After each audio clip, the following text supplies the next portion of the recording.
Hello friends, स्वागत है आप सभी का एक बार फिर से अपने हाईफाई स्टडी पर। मैं एस के राठौड़ एक बार फिर से अपने ज्योग्राफी की श्रृंखला के अंदर जो अपना टॉपिक चल रहा था अपने राजस्थान के भौतिक प्रदेश, उसी राजस्थान के भौतिक प्रदेश का जो टॉपिक था जिसके अंदर मैंने आपको राजस्थान के भौतिक प्रदेशों का किस तरीके से विभाजन हुआ था, किन किन लोगों ने विभाजन किया था और किस आधार पर किया था, यहाँ तक मैंने आपको पढ़ा दिया था।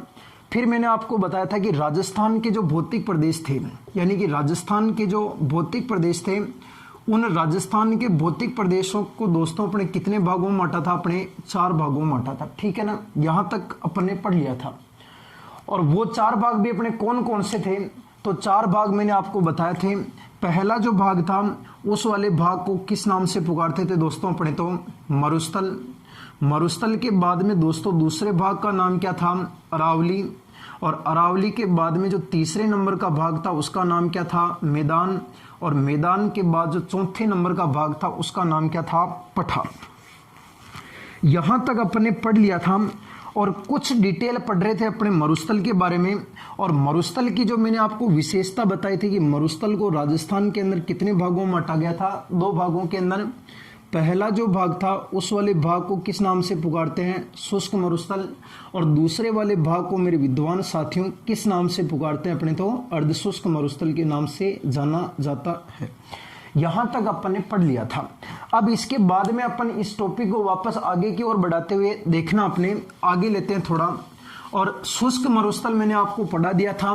अब पढ़ेंगे अपने अर्धशुष्क मरुस्थल। इससे पहले मैं आपको कहना चाहूंगा कि 2 दिन से जो अपनी क्लासें डिस्टर्ब हुई थी वो कुछ कारण से डिस्टर्ब हो चुकी थी, लेकिन अब अपनी क्लासेस शायद डिस्टर्ब, मेरे हिसाब से कहीं अर्जेंट काम होगा तभी जाकर के डिस्टर्ब होगी, बाकी अपनी क्लासें कंटिन्यू होती रहेगी। और अब अपने रोजाना शाम को 7:30 बजे या 7:45 बजे जब भी कोई टाइम होगा अपने उस समय में लाइव भी आऊँगा और रोजाना अपने कंटिन्यू अब क्लासें स्टार्ट होगी, क्योंकि अब अपना सेटअप बिल्कुल सेफ हो चुका है। अब कोई भी बीच में दुविधा नहीं आएगी। तो इसी के साथ जुड़े रहिए हमारे चैनल हाईफाई स्टडी के साथ। और मैं एस के राठौड़ आप लोगों को कहना चाहता हूं कि अगर आपने अभी तक हमारे चैनल को सब्सक्राइब नहीं किया है तो सब्सक्राइब करें और बेल आइकन को प्रेस करना ना भूलें, क्योंकि निरंतर आप जब भी हम यहां से वीडियो अपलोड करेंगे या हम जब भी लाइव आएंगे तो आप तक उसका नोटिफिकेशन जरूर पहुंच जाएगा। तो इसलिए इसको अधिक से अधिक शेयर करना। और अपना जो भौतिक प्रदेश चल रहा था मेरे साथियों, उस भौतिक प्रदेश के अंदर मैंने आपको बताया था कि मरुस्थल को राजस्थान के अंदर 2 भागों में बांटा गया है। एक तो भाग था मेरे विद्वान साथियों कौन सा? शुष्क। और दूसरे नंबर के भाग का नाम क्या था मेरे विद्वान साथियों? कौन सा? अर्धशुष्क। अब अपन पढ़ेंगे अर्धशुष्क मरुस्थल। देखो, अगर अपन बात करें मित्रों की अर्धशुष्क मरुस्थल का जो विस्तार है, ये अर्धशुष्क मरुस्थल का मुख्य रूप से विस्तार किस तरफ है? तो यहां पर देखना अपने राजस्थान के छोटे से मैप के अंदर। और इस राजस्थान के मैप के अंदर अपन समझने का प्रयास करेंगे कि अर्धशुष्क मरुस्थल वास्तव में कहां पर फैला है। देखो, राजस्थान के भौतिक प्रदेश कितने बनाए थे अपने? 4। सबसे पहले यहां पर राजस्थान के बीचों बीच में एक महान पर्वतमाला कौन सी निकल रही है? अरावली। यानी कि यहां पर जो अपने पर्वतमाला मेरे विद्वान साथियों, उस पर्वतमाला का नाम क्या है? अरावली। और जो अपना अर्धशुष्क मरुस्थल था, यानी कि जो मरुस्थल था, ये मरुस्थल राजस्थान के कौन सी दिशा में फैला था? उत्तर। और यहां जो दिशा हो गई मेरे साथियों, ये बताओ अपनी दिशा कौन सी हो गई? पश्चिम। इस उत्तर तथा पश्चिम दिशा के अंदर यहां जो अपना भाग है, ये अपना एक सबसे बड़ा भौतिक प्रदेश था। और इसी भौतिक प्रदेश का नाम क्या था दोस्तों? मरुस्थल। अब मैं आपको कह रहा हूं कि मरुस्थल को 2 भागों में बांटा गया है। इस वाले भाग को यहां से अगर मैं इधर चलूं, यहां से इस वाले भाग को भी 2 भागों में बांट दिया। यहां वाले भाग का नाम तो है अपने शुष्क, और इधर वाले भाग का नाम क्या था? अर्धशुष्क। शुष्क मरुस्थल मैंने आपको बताया था कि यहां पर गुजरात के अंदर एक स्थान लगता था, और उस स्थान का नाम बताओ दोस्तों कौन सा था? कच्छकारण। इस कच्छकारण गुजरात से बताओ पाकिस्तान की सीमा के सहारे सहारे ऊपर कहां तक फैला था? पंजाब तक फैला था। ये अपने शुष्क मरुस्थल का विस्तार था। लेकिन जो अर्धशुष्क मरुस्थल है, वो अर्धशुष्क मरुस्थल कहां पर है? तो दोस्तों अपने राजस्थान का बीचों बीच पर्वतमाला कौन सी है? अरावली। इस अरावली के अगर इधर चलो तो ये वाली दिशा तो बताओ कौन सी कहलाएगी? पूर्व दिशा, और इधर वाली दिशा बताओ दोस्तों कौन सी कहलाएगी? पश्चिम। तो इस अरावली के पश्चिमी भाग में यानी अपन कह सकते हैं दोस्तों कि अर्धशुष्क मरुस्थल का विस्तार अरावली के कौन से भाग में फैला हुआ है? पश्चिमी भाग में फैला हुआ है। और ध्यान रखना, इस पश्चिमी भाग के अंदर वर्षा नहीं होती है। क्या नहीं होती है साथियों? वर्षा। और जहां पर वर्षा नहीं होती है उन पहाड़ी भागों का वह डाल जहां वर्षा नहीं होती है उस वाले भाग को बताओ दोस्तों किस नाम से पुकारते हैं? अपने तो वृष्टि छाया प्रदेश कहते हैं। क्या कहते हैं? वृष्टि छाया प्रदेश। यानी कि अर्धशुष्क मरुस्थल का विस्तार, मैं आपको कह रहा हूं कि अर्धशुष्क मरुस्थल का विस्तार जो है ना साथियों, वो विस्तार कहां पर है? तो उसका विस्तार अपने अरावली के बताओ कौन से भाग के अंदर फैला हुआ है? पश्चिमी भाग में फैला हुआ है। अरावली के पश्चिमी भाग या अरावली के पश्चिमी भाग को बताओ और किस नाम से पुकारते हैं? अपने तो वृष्टि छाया प्रदेश के नाम से भी जाना जाता है। यानी कि अरावली के पश्चिमी भाग या अरावली के वृष्टि छाया, यानी अरावली का ये वाला भाग, यहां वर्षा नहीं होगी, इसलिए वर्षा नहीं होने वाला भाग बताओ कौन सा कहलाता है? वृष्टि छाया प्रदेश। इसलिए कह सकते हो कि अर्धशुष्क मरुस्थल का विस्तार अरावली के कौन से भाग के अंदर है? पश्चिमी भाग। और इस पश्चिमी भाग को और क्या कहते हैं? वृष्टि छाया प्रदेश। और अगर अपन बात करें दोस्तों की विस्तार वाले, इस अर्धशुष्क मरुस्थल के विस्तार वाले जिले कौन कौन से? तो देखना इधर, अर्धशुष्क मरुस्थल के अगर अपन बात करते हैं विस्तार वाले जिले, तो सबसे पहला जिला यहां पर दोस्तों बताओ कौन सा लगेगा? पाली। और पाली से थोड़ा सा ऊपर चलोगे यहां पर तो एक जिला और कौन सा आएगा? नागौर। और नागौर से ऊपर चलोगे तो जिला कौन सा आएगा? सीकर। सीकर के बाद में कौन सा आएगा? चूरू। और चूरू के बाद में जिला कौन सा आएगा? झुंझुनू। और झुंझुनू के बाद में दोस्तों यहां पर एक जिला और कौन सा आएगा? हनुमानगढ़। यानी कि अर्धशुष्क मरुस्थल अरावली के पश्चिमी भाग में फैला हुआ है और यहां पर इस भाग को और क्या कहते हैं? वृष्टि छाया प्रदेश। और विस्तार वाले टोटल जिलों की संख्या कितनी है दोस्तों? 6। और 6 जिले में सबसे पहला जिला कौन सा है? पाली। और पाली के बाद में दोस्तों दूसरे नंबर का जिला कौन सा है? नागौर। और नागौर के बाद कौन सा है? सीकर। और सीकर के बाद दोस्तों जिला कौन सा होगा? चूरू। और चूरू के बाद में जो दोस्तों अगले नंबर का जिला होगा उस जिले का नाम क्या होगा? झुंझुनू। और झुंझुनू के बाद जो दोस्तों अगला जिला होगा दोस्तों उस जिले का नाम क्या होगा? हनुमानगढ़। ये तो 6 जिले हैं। जिले की संख्या टोटल कितनी है? 6। और ये 6 जिले कौन कौन है? पाली, नागौर, सीकर, चूरू, झुंझुनू और जिला कौन सा है? हनुमानगढ़। लेकिन यहां जो मैंने आपको बताया था कि अर्धशुष्क मरुस्थल के अंदर गंगानगर का बचा हुआ भाग आएगा और जोधपुर का पश्चिमी भाग आएगा, पूर्वी भाग इधर चला, पश्चिमी भाग इधर आया तो पूर्वी इधर आएगा। और मैंने आपको बताया था कि जालोर का कुछ भाग शुष्क मरुस्थल में था और बचा हुआ भाग बताओ दोस्तों कौन से मरुस्थल में आएगा? अर्धशुष्क। यानी ये वाला जो भाग है दोस्तों, इस वाले भाग को कौन सा प्रदेश कहते हैं? अपने तो इस वाले भाग को अपने सीमावर्ती प्रदेश के नाम से पुकारते हैं। बताओ साथियों को क्या कहते हैं? अपने सीमावर्ती प्रदेश। यानी कि विस्तार वाले टोटल जिले कौन कौन से हैं? पाली, नागौर, सीकर, चूरू, झुंझुनू और हनुमानगढ़। मेरे साथ साथ में बोलना, एक बार आंखें बंद करके, जहां पर जिस जगह पर आप बैठे हो ना उसी जगह पर बोलना स्टार्ट कर दो। विस्तार वाले जिले कितने हैं? 6। कौन कौन से हैं? पाली, नागौर, सीकर, चूरू, झुंझुनू, हनुमानगढ़। देखो ऐसे चलना, पाली, नागौर, सीकर, चूरू, झुंझुनू, हनुमानगढ़। और इनका पास वाला प्रदेश को क्या कहते हैं? सीमावर्ती। और ये अरावली के किस भाग में फैला है? पश्चिमी भाग। और इस पश्चिमी भाग को बताओ और किस नाम से पुकारते हैं? वृष्टि छाया प्रदेश कहा जाता है। अब यहां जो दोस्तों आपको मुख्य रूप से 5 प्रश्न ध्यान रखने हैं। सबसे पहला प्रश्न ये बनेगा कि यहां जो आपके 5 प्रश्न बनेंगे दोस्तों, वो आपको क्या क्या ध्यान रखने हैं? सबसे पहले आपको ध्यान रखना कि अर्धशुष्क मरुस्थल जो है ना, इस अर्धशुष्क मरुस्थल के अंदर वर्षा का मान कितना होगा? तो ध्यान रखना मेरे विद्वान साथियों, यहां पर वर्षा का मान बताओ कितना होगा? 25 से लगा करके कितना सेंटीमीटर होगा? 50 सेंटीमीटर होगा। यानी कि अर्धशुष्क मरुस्थल, मैंने आपको बताया था कि यहां पर इस पश्चिमी भाग में वर्षा का मान कितना था? 0 सेंटीमीटर। फिर थोड़ा सा आगे चले गए दोस्तों, यहां पर एक वर्षा विभाजक रेखा बताई थी मैंने आपको, शायद आप भूल गए होंगे। मैंने आपको बताया था दोस्तों कि 25 सेंटीमीटर एक प्रकार से वर्षा विभाजक रेखा का काम करती है। क्या कहलाती है दोस्तों? वर्षा विभाजक रेखा।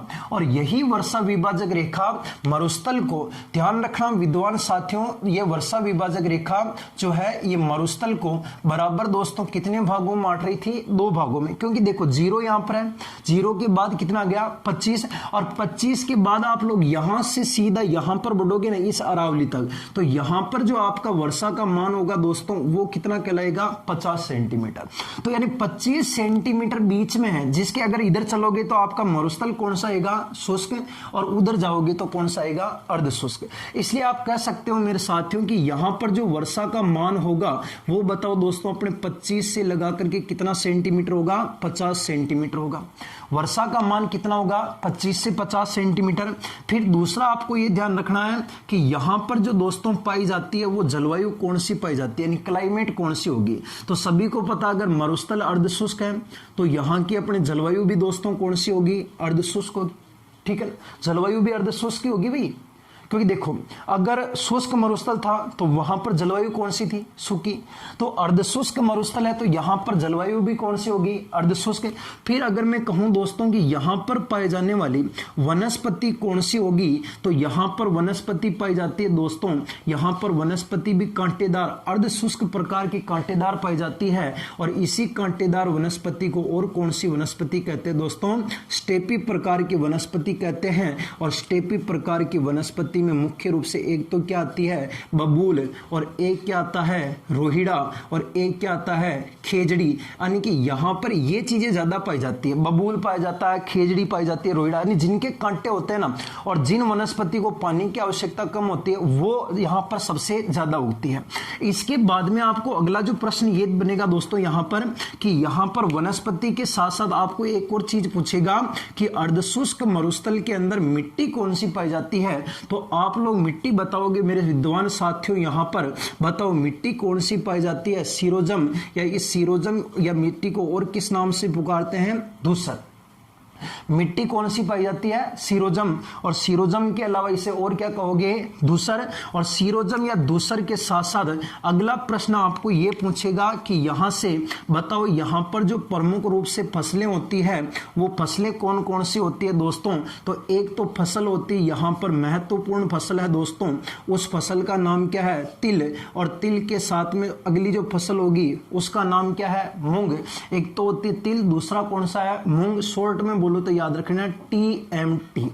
टीएमटी आरसीसी डालते हैं ना छत के ऊपर, उस छत के ऊपर आरसीसी एक सरिया आता, सरिया आता ना लोहे की रोड, वो सरिये की छाप आती है दोस्तों कौन सी, टीएमटी। टी से तो आप फसल क्या बोलोगे, तिल, और एम से क्या बोलोगे, मूंग। या आप लोग टीएमटी ना बोलो तो बोल देना एटीएम, एटीएम पीसल निकालने की जो मशीन है ना, एटीएम। एटीएम देखो एक का मतलब कोई पूछेगा तो ए का मतलब तो मरुस्थल कौन सा हो गया, अर्धशुष्क, और टी का मतलब क्या हो गया, तिल, और एम का मतलब क्या हो गया, मूंग। यानी एटीएम। एटीएम याद करके आप लोग सीधा सीधा याद रख सकते हो एटीएम।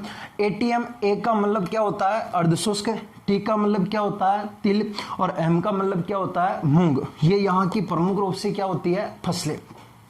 अब मैंने आपको बताया था दोस्तों कि 25 सेंटीमीटर है, कितने सेंटीमीटर है, 25। ये 25 सेंटीमीटर मेरे साथियों वर्षा विभाजक रेखा कहलाती है, ठीक है ना। 25 सेंटीमीटर वर्षा विभाजक रेखा कहलाती है। लेकिन इसी के साथ ध्यान रखना यहां से 0 से स्टार्ट किया 25 के बाद कितना आया, 50। और ध्यान रखना ये 50 सेंटीमीटर किसके सारे गुजरी है, अरावली के। यानी कि आप लोगों को अगर कोई पूछे दोस्तों कि 50 सेंटीमीटर, कितने सेंटीमीटर, 50 सेंटीमीटर, ये 50 सेंटीमीटर भी दोस्तों एक प्रकार की क्या कहलाती है, वर्षा विभाजक रेखा कहलाती है। लेकिन ये 50 सेंटीमीटर वर्षा विभाजक रेखा मरुस्थल की नहीं कहलाती है। ध्यान रखना 50 सेंटीमीटर जो वर्षा विभाजक रेखा दोस्तों, ये 50 सेंटीमीटर वर्षा विभाजक रेखा संपूर्ण राजस्थान को, किसे दोस्तों, संपूर्ण राजस्थान को बराबर अपने कितने भागों में बांटती है, अपने 2 भागों में विभाजित करती है। यानी कि 50 सेंटीमीटर वर्षा विभाजक रेखा संपूर्ण राजस्थान को कितने भागों में बांटती है, 2 भागों के अंदर, जो किसके सहारे गुजरती है, अरावली के। और मरुस्थल को 2 भागों में में बांटने वाली वर्षा विभाजक रेखा कितने सेंटीमीटर है? 25 सेंटीमीटर है। ये थोड़ा सा आप ध्यान रखना। यानी कि अपन अर्धशुष्क मरुस्थल की बात कर रहे हैं दोस्तों, और अर्धशुष्क मरुस्थल यानी मरुस्थल को दो भागों में बांटा गया था, जिसमें अर्धशुष्क दूसरे नंबर का है। अर्धशुष्क मरुस्थल का विस्तार दोस्तों अरावली के कौन से भाग में फैला है? पश्चिमी भाग। या इस पश्चिमी भाग के अंदर वर्षा नहीं होने के कारण इस प्रदेश को क्या बोलते हैं? वृष्टि छाया प्रदेश। और यहां पर विस्तार वाले टोटल जिले कितने हैं? 6। और 6 जिले कौन कौन से हैं? पाली, नागौर, सीकर, चूरू, झुंझुनू और हनुमानगढ़। सीधा सीधा ध्यान रखो, पाली, नागौर, सीकर, चूरू, झुंझुनू और हनुमानगढ़। साथ ही इनका जो प्रदेश होगा आसपास वाला क्षेत्र, ये वाला कौन सा दोस्तों? इधर वाला जो आसपास का जो क्षेत्र होगा ना, ये वाला क्षेत्र रहेगा। और इस वाले प्रदेश को बताओ कौन सा प्रदेश कहते हैं? सीमावर्ती प्रदेश कहा जाता है। यहां पर जो वर्षा का मान होगा, यहां पर वर्षा का मान बताओ दोस्तों कितना होगा? 25 से 50 सेंटीमीटर। और यहां की जो जलवायु होगी वो जलवायु कौन सी होगी? अर्धशुष्क। और यहां पर जो वनस्पति पाई जाती है वो कौन सी होगी? कांटेदार। इस कांटेदार को और क्या कहते हैं? स्टेपी प्रकार। इस स्टेपी प्रकार में 3 मोस्ट इंपोर्टेंट, पहली कौन सी है? बबूल, दूसरी कौन सी है? रोहिड़ा, और तीसरी कौन सी है? खेजड़ी। बबूल, रोहिड़ा, खेजड़ी, फिर बाद में थोर, नागफनी, कैक्टस वगैरह और भी आते हैं, लेकिन 3 इंपोर्टेंट ध्यान रखना, बबूल, रोहिड़ा और खेजड़ी। ये कांटेदार या स्टेपी प्रकार में आती है, ठीक है ना। फिर यहां पर मिट्टी पाई जाती है दोस्तों कौन सी? सीरोजम। और सीरोजम को क्या कहते हैं? धूसर। मिट्टी इंपॉर्टेंट है, थोड़ा सा ध्यान रखना। यहां पर मिट्टी पाई जाती है सीरोजम, सीरोजम को और क्या कहते हैं? धूसर। और यहां की पहली फसल तो कौन सी होगी? तिल। और दूसरी कौन सी है? मूंग। और ध्यान रखना दोस्तों 50 सेंटीमीटर एक प्रकार से वर्षा विभाजक रेखा कहलाती है, जो राजस्थान को बराबर कितने भागों में बांटती है? 2 भागों में। और ये बताओ किसके सहारे गुजरती है? अरावली के सहारे गुजरती है। कंफ्यूज क्लियर यहां तक? अब देखना मेरे विद्वान साथियों, मैं आपको कह रहा हूं कि ये जो अर्धशुष्क मरुस्थल है ये तो इसका थोड़ा सा फंडा था, लेकिन इस अर्धशुष्क मरुस्थल को वापस बताओ कितने भागों में बांटा गया है? 4 भागों में बांटा गया है। इस अर्धशुष्क मरुस्थल को वापस पुनः 4 भागों में बांटा गया है। ये 4 भाग कौन कौन से, जो एक बार आप समझना वीडियो में, एक बार इसका स्क्रीनशॉट ले लो, फिर आगे चलते हैं अपने, ठीक है ना। लिखो, हो गया? ओके साहब। अब देखना मैं आपको कह रहा हूं मेरे साथियों की अर्धशुष्क मरुस्थल जो है, कौन सा दोस्तों? अर्धशुष्क। इस अर्धशुष्क मरुस्थल को वापस कितने भागों में बांटा गया है? 4। पहली तो चीज ध्यान रखना कि अर्धशुष्क होने का कारण क्या है। तो अर्धशुष्क होने का कारण एक तो वर्षा के मान में बढ़ोतरी होना, दूसरा पानी की वृद्धि, यानी कि सूखे मरुस्थल की अपेक्षा वहां पर पानी ज्यादा है, तभी तो जाकर के अर्धशुष्क मरुस्थल बन रहा है वहां पर। पहले तो बिल्कुल सूखा था, अब थोड़ा थोड़ा और पानी बढ़ गया तो वहां पर आधा सूखा हो गया, यानी अर्धशुष्क हो गया। अब आपको यह पूछेगा मेरे साथियों की अर्धशुष्क होने का प्रमुख रूप से मुख्य कारण क्या है? तो यहां आपको 4 कारण बताने हैं। देखो, आपको यह पूछेगा दोस्तों कि अर्धशुष्क जो मरुस्थल है, उस अर्धशुष्क मरुस्थल को वापस कितने भागों में बांटा गया है? तो यहां पर आपको यह बताना होगा कि अर्धशुष्क जो मरुस्थल है, उस अर्धशुष्क मरुस्थल को वापस मेरे विद्वान साथियों बताओ कितने भागों में बांटा गया है? 4 भागों में बांटा गया है। अर्धशुष्क मरुस्थल को बताओ कितने भागों में बांटा गया है? 4। अब 4 भाग कौन कौन से? देखो सुनना। सबसे पहले मैं आपको बताना चाहता हूं दोस्तों, यहां पर इस जगह पर हरियाणा पड़ता है। हरियाणा के दो थोड़ा सा उधर चलते हैं ना दोस्तों, तो हरियाणा के इस तरफ पड़ता है दोस्तों अपने हिमाचल प्रदेश। और इस हिमाचल प्रदेश के अंदर एक ध्यान रखना, एक पहाड़ियां हैं अपने हिमालय की, उन पहाड़ियों को कहते हैं दोस्तों अपने कौन सी? अपने तो शिवालिक हिमालय कहा जाता है, या शिवालिक की पहाड़ियां कहते हैं। शिवालिक की पहाड़ियां, इस शिवालिक की जो पहाड़ियां लगती है मेरे विद्वान साथियों, ये बताओ अपने कौन से राज्य में लगती है? हिमाचल प्रदेश। यहां पर कालका माता का मंदिर है। किसका मंदिर है दोस्तों? कालका माता का मंदिर। यहां पर कालका माता का मंदिर है, और इसी कालका माता के मंदिर से ध्यान रखना एक नदी का उद्गम होता है, कालका माता मंदिर। और इस कालका माता मंदिर हिमाचल प्रदेश से एक नदी का उद्गम होता है, और उस नदी का नाम क्या है मेरे साथियों? तो बता देना, उस नदी का बताओ नाम क्या होगा? घग्गर नदी। कौन सी नदी होगी? घग्गर। अब देखना, घग्गर नदी शिवालिक की पहाड़ियां हिमाचल प्रदेश से निकलती है और यहां से हनुमानगढ़ जिले में एक तहसील लगती है अपने, जिसका नाम था टिब्बी तहसील। इस टिब्बी तहसील हनुमानगढ़ से प्रवेश करती है, फिर अपने भटनेर होते हुए सूरतगढ़ गंगानगर जाती है और गंगानगर होते हुए सीधी अपने अंतर्राष्ट्रीय सीमा रेखा, जिसका नाम क्या था? Red Cliff.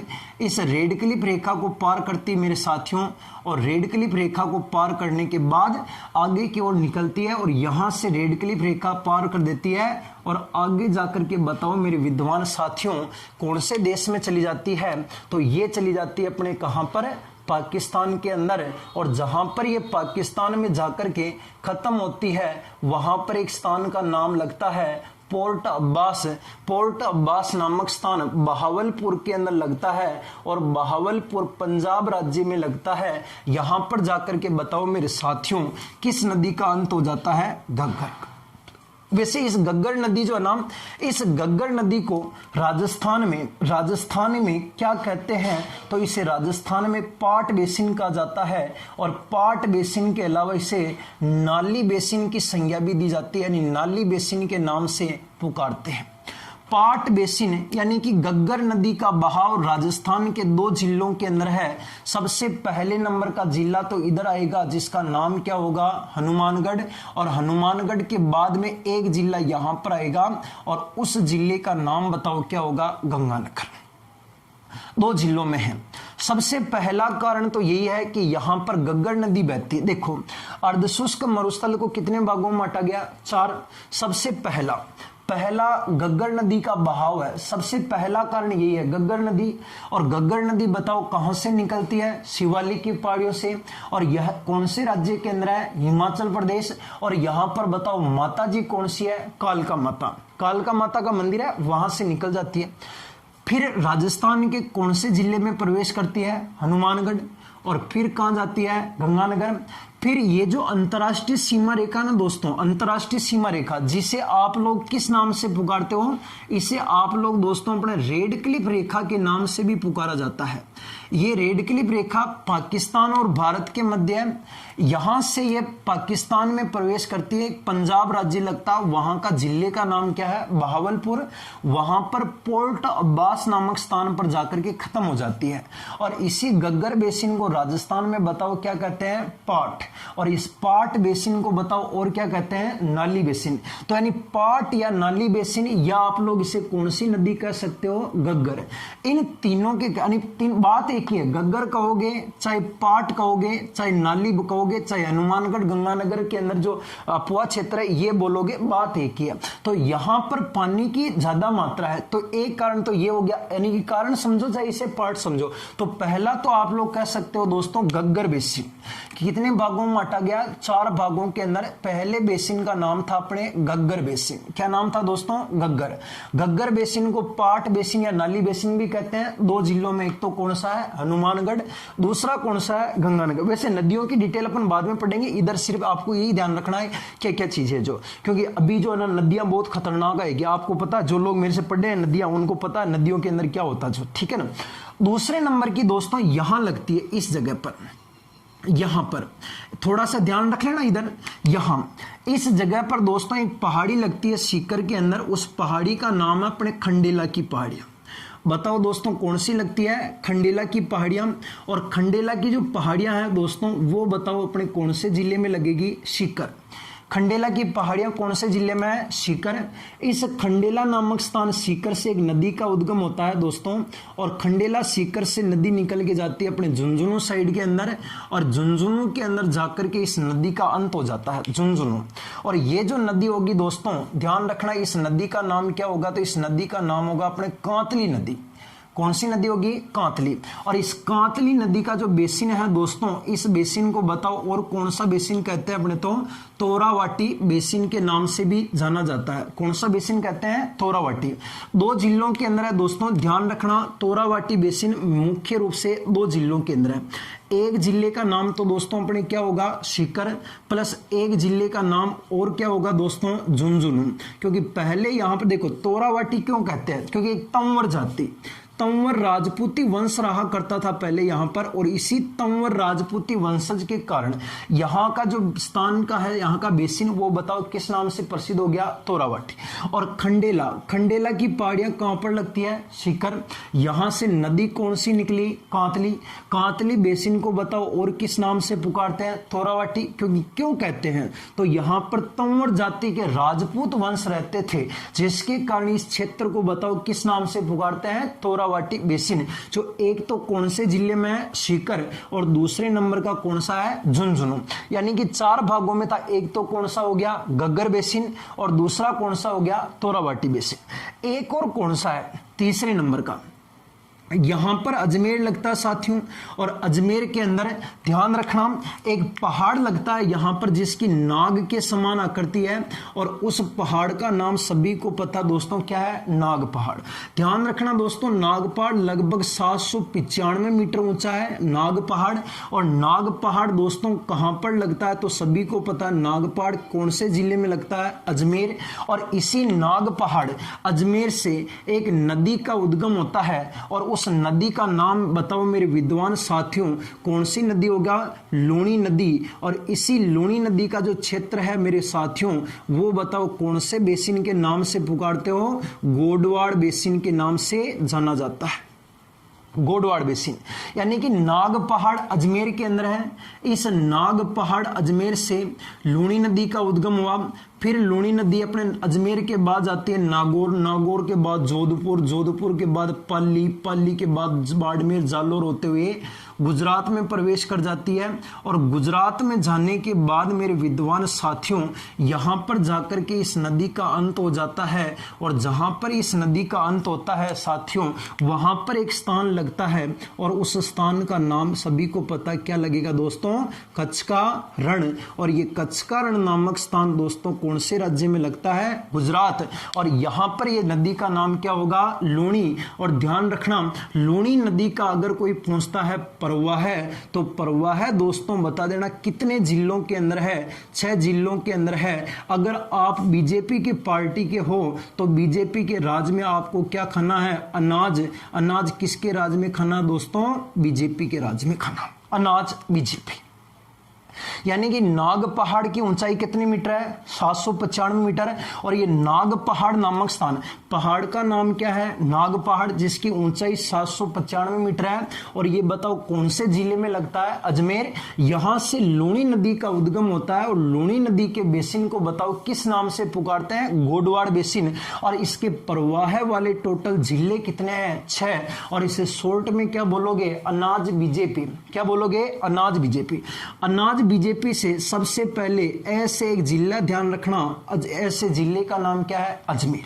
अजमेर के बाद ना से दोस्तों जिले का नाम ध्यान रखना, कौन सा? नागौर। फिर बाद में दोस्तों जैसे जिले का नाम ध्यान रखना मेरे विद्वान साथियों, कौन सा? जोधपुर। फिर बाद में बी से जिले का नाम ध्यान रखना मेरे साथियों, कौन सा? बाड़मेर। फिर जय से वापस जिले का नाम ध्यान रखना दोस्तों, कौन सा? जालोर। फिर पी से दोस्तों जिले का नाम ध्यान रखना, कौन सा? पाली। इस प्रकार से लूणी नदी के प्रवाह वाले जिले कितने हैं? 6।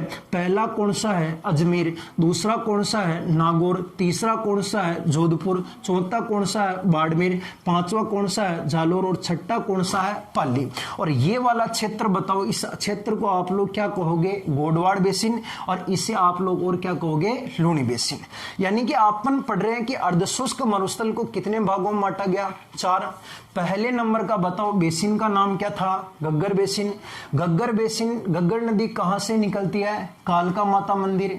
पहाड़ियों का नाम क्या था? शिवालिक की पहाड़ियां। और ये शिवालिक की पहाड़ियां बताओ किस राज्य में लगती है? हिमाचल प्रदेश। और राजस्थान के 2 जिलों के अंदर, एक तो हनुमानगढ़ है, दूसरा गंगानगर है। फिर नदी निकलती है, नदी में पानी जा रहा है, ठीक है, ध्यान रख लेना, नदी में पानी जा रहा है, ना कि पेट्रोल जा रहे हो, तेल कौन जा रहे हो, केरोसिन कौन जा रहे हो, पेट्रोल कौन जा रहे हो, ठीक है, पानी जा रहे हो। नदी में पानी गया, हनुमानगढ़ में आया, फिर गंगानगर में गया, फिर रेड क्लिफ रेखा को पार की, फिर बाद में पोर्ट अब्बास नामक स्थान बहावलपुर में लगता है। यहां पर देश का नाम क्या लगता है? पाकिस्तान। यहां पर नदी खत्म हो जाती है। एक ध्यान रखना मेरे साथियों, पाकिस्तान के अंदर इस नदी को हकरा के नाम से पुकारते हैं। क्या कहते हैं, हकरा। फिर दूसरे नंबर के बेसिन का नाम क्या है, कांतली बेसिन, इसे और क्या कहते हैं, तोरावाटी बेसिन। तोरावाटी बेसिन क्यों कहते हैं कि जाति कौन सी थी, तंवर। एक तो जिला कौन सा है, सीकर, और दूसरा कौन सा है, झुंझुनू। और कांतली नदी कहां से निकलती है, खंडेला। यानी कैसे कबूतर, खैसे खरगोश, कैसे कांतली, खैसे खंडेला, और गै से गणेश्वर सभ्यता, कै ख गै। इसके किनारे गणेश्वर सभ्यता भी है, थोड़ा सा ध्यान रखो तो रख लेना। पूछा कई बार कि गणेश्वर सभ्यता जो है वो गणेश्वर सभ्यता कौन से जिले में है, तो गणेश्वर सभ्यता सीकर के अंदर है। और गणेश्वर सभ्यता सीकर के अंदर कौन सी नदी के किनारे पर है, तो ये कांतली नदी के किनारे पर है। शॉर्ट में ध्यान रखो तो रख लेना, कैसे कबूतर, ख से खरगोश, गै से गमला। आनु की काड़ूबा की बून, खेमबा की बून, दो गेली वेगी गेली, काड़ूबा की बू, खेमबा की बू, दो गेली वेगी। यानी कैसे कबूतर, कांतली नदी, कैसे खरगोश, खंडेला, गैस से गणेश्वर सभ्यता। इन तीनों यानी कांतली या तोरावाटी बेसिन, सीकर, झुंझुनू, तंवर राजपूती वंशज के कारण कहते हैं। फिर तीसरे नंबर का नाग पहाड़, अजमेर, 795 मीटर ऊंचा है। यहां से नदी कौन सी निकली, लूणी। और इस बेसिन को क्या कहते हैं, गोडवाड़ बेसिन। एक बार शेयर कर देना इसे, ठीक है ना, मैं लाइव चल रहा हूं, इसका मतलब ये नहीं कि मैं आपका कमेंट नहीं पढ़ रहा हूं, ठीक है। एक बार शेयर कर दो इसे अधिक से अधिक, ताकि सभी बच्चे जुड़ पाए। और प्रवाह वाले जिलों की संख्या कितनी है, 6। अनाज बीजेपी, क्या बोलोगे दोस्तों, अनाज बीजेपी। ऐसे जिले का नाम क्या होगा, अजमेर। ना से नागौर, जय से जोधपुर, बा से बाड़मेर, जा से जालोर, और पै से क्या होगा, पाले। सबसे इंपॉर्टेंट क्या है गुरुजी, चौथे नंबर का कारण सबसे इंपॉर्टेंट है। सबसे इंपॉर्टेंट कारण क्या है गुरुजी, सबसे इंपॉर्टेंट कारण है अपने नागौर की उच्च भूमि। क्या है दोस्तों, नागौर की उच्च भूमि, ये सबसे इंपॉर्टेंट कारण है। चौथे नंबर का कारण जो मैं आपको बताना चाह रहा हूं दोस्तों, उसका नाम है अपने नागौर की उच्च भूमि। गुरुजी क्या होता है नागौर की उच्च भूमि, नागौर की उच्च भूमि होता है मेरे साथी की नीचे तो नदी का नाम है लूणी नदी, ये तो नदी होगी लूणी नदी, और ऊपर नदी का नाम है कांतली नदी। इन दोनों के बीच में यहां पर एक जिला आता है, और उस जिले का नाम बताओ क्या है, नागौर। और यहां पर इन दोनों के बीच में नागौर की भूमि ऊपर उठ गई, और यही ऊपर उठा हुआ क्षेत्र बताओ क्या कहलाता है, नागौर की उच्च भूमि कहलाती है। ज्यादा बात नहीं है, कुल मिला के यही ध्यान रखना कि नागौर की उच्च भूमि कौन से जिले में है, नागौर के अंदर है। ध्यान रखना इस नागौर की उच्च भूमि में राजस्थान के अंदर सर्वाधिक खारे पानी की, कौन से पानी की, खारे पानी की बताओ दोस्तों क्या पाई जाती है, झीलें पाई जाती है। यहां पर खारे पानी की झीलें पाई जाती है, और उन खारे पानी की झीलों का नाम ध्यान रखना। एक झील का नाम तो दोस्तों बताओ क्या होगा, डीडवाना। और डीडवाना के बाद बताओ दोस्तों दूसरे नंबर की झील का नाम क्या होगा, डेगाना। और डेगाना के बाद में एक और झील का नाम क्या होगा, नावा। और नावा के बाद में दोस्तों झील का नाम क्या होगा, कुचामन। यहां पर नागौर की जो उच्च भूमि है ना, इस नागौर की उच्च भूमि में सर्वाधिक खारे पानी की झीलें पाई जाती है, यानी पानी खारा है। और खारे पानी की जो झीलें हैं उन झीलों में एक का नाम तो क्या है, डीडवाना, दूसरी का नाम क्या है, डेगाना, तीसरी का नाम क्या है, नावा, और चौथी का नाम क्या है, कुचामन। डीडवाना, डेगाना, कुचामन, नावा। बोलो एक बार मेरे साथ में, डीडवाना, डेगाना, कुचामन, नावा। डीडवाना, डेगाना, कुचामन, नावा। बोलते रहो, डीडवाना, डेगाना, कुचामन, नावा, ठीक है ना। ये सब की सब बताओ कौन से जिले में पाई जाती है, नागौर। ध्यान रखना यहां पर जो पानी पाया जाता है दोस्तों, उस पानी के अंदर ध्यान रखना खारे पानी की जो झीलें हैं, यहां पर इन झीलों के पानी के अंदर दोस्तों एक विशेषता है कि यहां के भूमिगत जल में किसकी मात्रा पाई जाती है, फ्लोराइड की मात्रा पाई जाती है। फ्लोराइड की मात्रा सर्वाधिक पाई जाती है। और अगर आप लोग फ्लोराइड युक्त पानी पीते हो तो आपको एक रोग हो जाता है, और उस रोग का नाम है फ्लोरोसिस नामक रोग हो जाता है। फ्लोरोसिस नामक दोस्तों आपको क्या हो जाएगा, रोग हो जाएगा। और फ्लोरोसिस रोग के अगर कोई पूछता है कि लक्षण बताओ, तो फ्लोरोसिस रोग के दोस्तों लक्षण बता देना कि एक तो जो आपकी पीठ होती है उस पीठ क्या हो जाती है, झुक जाती है, यानी पीठ का झुकना। और एक जो आपके दांत होते हैं उन दांत का क्या पड़ जाना, पीला पड़ जाना। यानी कि एक तो बुढ़ा टाइप में हो जाओगे, जवानी का मीनिंग बुढ़ा ही टाइप में दिखा लग जाओगा। एक आपके जो दांत है ना, वो दांत आपके पीले पीले पड़ जाएगी, क्योंकि यहाँ पर जो खारे पानी की झीलें पाई जाती है ना, इन खारे पानी की झीलों का नाम है डीडवाना, डेगना, नावावर, कुचामन। बोलो एक बार, डीडवाना, डेगना, नावावर, कुचामन। इन खारे पानी की झीलों के अंदर ध्यान रखना फ्लोराइड की मात्रा ज्यादा पाई जाती है। फ्लोराइड एक रासायनिक पदार्थ है, केमिकल टाइप में, ठीक है ना। फ्लोराइड जो कागज वगैरह बनते हैं ना, उसमें प्रयोग होता है। फ्लोराइड की मात्रा ज्यादा पाई जाती है, जिससे एक रोग हो जाता है, कौन सा? फ्लोरोसिस।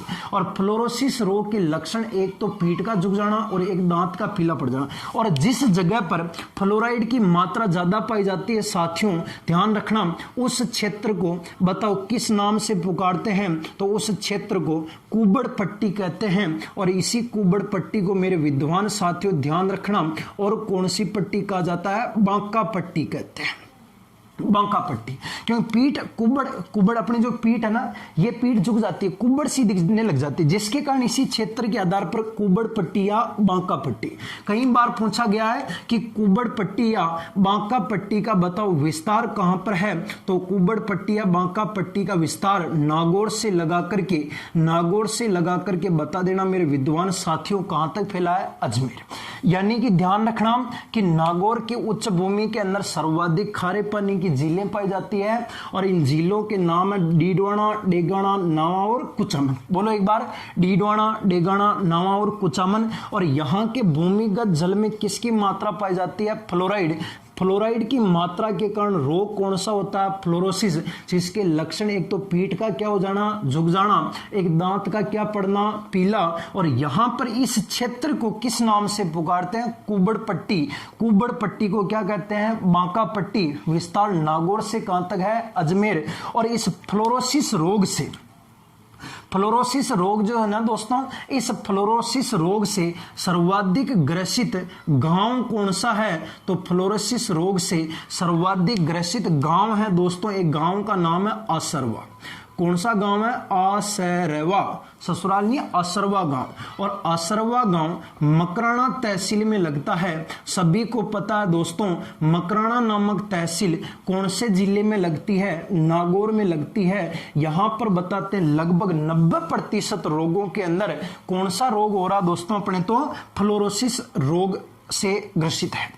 आसरवा गांव, मकराना तहसील, नागौर। आसरवा गांव, मकराना, नागौर। आसरवा गांव, मकराना, नागौर। बोलो एक बार मेरे साथ में, आसरवा गांव, मकराना, नागौर जो ना, ये अपने लगभग 90% पूरा का पूरा फ्लोरोसिस रोग से ग्रसित गांव है। थोड़ा सा ध्यान रखना। यहां पर एक और ध्यान रखना, नागौर की उच्च भूमि में ध्यान रखना दोस्तों, हरे रंग का क्या पाया जाता है? कबूतर पाया जाता है।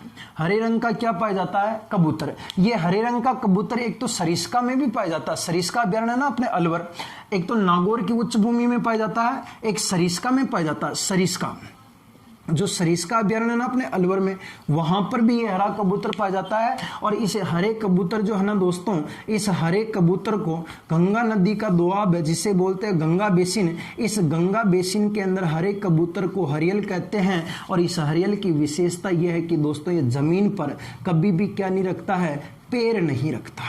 जमीन पर पैर नहीं रखने वाला पक्षी जो है वो गंगा बेसिन में हरियल के नाम से पुकारते और अपने हरे रंग का कबूतर कहते हैं, जो सरिस्का अभ्यारण्य अलवर तथा नागौर की उच्च भूमि में पाया जाता है। नागौर की उच्च भूमि में एक पक्षी पाया जाता है हरे रंग का कबूतर, जिसे आप लोग हरियल कहते हो। हरे रंग का कबूतर हरियल कहते हो। हरे रंग का कबूतर गंगा बेसिन में हरियल, जमीन पर पैर नहीं रखता। अब था कोई बच्चा के दिमाग में बैठा बेटा या सोच रहा होगा यार कि हरियल तो इको मतलब जमीन पगाने के माता पे लेर चालक है, ठीक है, माता पे नहीं लेके चलता हो, पैरों के अंदर एक लकड़ी रखता है इस तरीके से, ठीक है ना, हमेशा एनी टाइम वो लकड़ी को ऐसे रखता है, जहां पर भी बैठता है वो लकड़ी को रख के उस लकड़ी पर बैठ जाता है, ऐसे ही होता है, बाकी और कुछ नहीं होता। तो ये अपना दोस्तों मरुस्थल कौन सा था? अर्धशुष्क मरुस्थल। इस तरीके से अपना अर्धशुष्क मरुस्थल भी खत्म होता है, यानी कि शुष्क मरुस्थल अपन ने पढ़ लिया था, अर्धशुष्क मरुस्थल ये अपने मरुस्थल का तीसरे नंबर का पार्ट होगा। इसे आप एक बार स्क्रीनशॉट ले लो, अच्छे से समझना इसको, और अधिक से अधिक अगर आप हमारे वीडियो के साथ में जुड़े हो, देखो 2 दिन से वीडियो नहीं आ रहे थे, इसका कारण मैंने आपको बता ही दिया है। कुछ अपना सेटअप के कारण और कुछ मेरी फैमिली प्रॉब्लम के कारण गांव चला गया था, उस कारण से वीडियो नहीं डाल पाया। अब जो भी वीडियो आएगा वो कंटिन्यू होगा, ठीक है ना, कंटिन्यू वीडियो आएंगे रोजाना। अब मैं सोच रहा हूँ कि 2 वीडियो डालूं, एक अपने वर्ल्ड ज्योग्राफी, बच्चों की रिक्वायरमेंट आ रही थी कि कमेंट करे सर वर्ल्ड ज्योग्राफी करवा दो या इंडियन ज्योग्राफी करवा दो, तो मैं सोच रहा हूँ कि मॉर्निंग के अंदर अगर कोई एक टाइम रखूंगा 7, 8 या 9 बजे का, जिसमें वर्ल्ड ज्योग्राफी स्टार्ट हो, छोटा सिलेबस है वर्ल्ड ज्योग्राफी का, 20-25 क्लासों में पूरा हो जाएगा, ठीक है ना। तो पहले वर्ल्ड ज्योग्राफी, सुबह वर्ल्ड ज्योग्राफी हो जाएगी, शाम को वैसे अपने राजस्थान चल ही रहा है, फिर एक होने के बाद में वर्ल्ड ज्योग्राफी हो जाएगी, उसके बाद में अपन हिस्ट्री वाला जो चल रहा है, या फिर अपन हिस्ट्री भी साथ में लेंगे तो भी कर लेंगे, कभी कभी हिस्ट्री आएगी, कभी वर्ल्ड ज्योग्राफी, तो भी अपना हो जाएगा। तो आप अगर चैनल को अभी तक सब्सक्राइब नहीं किया है तो इसको शेयर कर देना, और अधिक से अधिक लाइक करना, शेयर करना, कमेंट करना, क्योंकि मैं आपका साथी हूं, हर वक्त हमेशा आपके साथ बना रहूंगा। इसी के साथ दोस्तों, जय हिंद, वंदे मातरम, गुड बाय।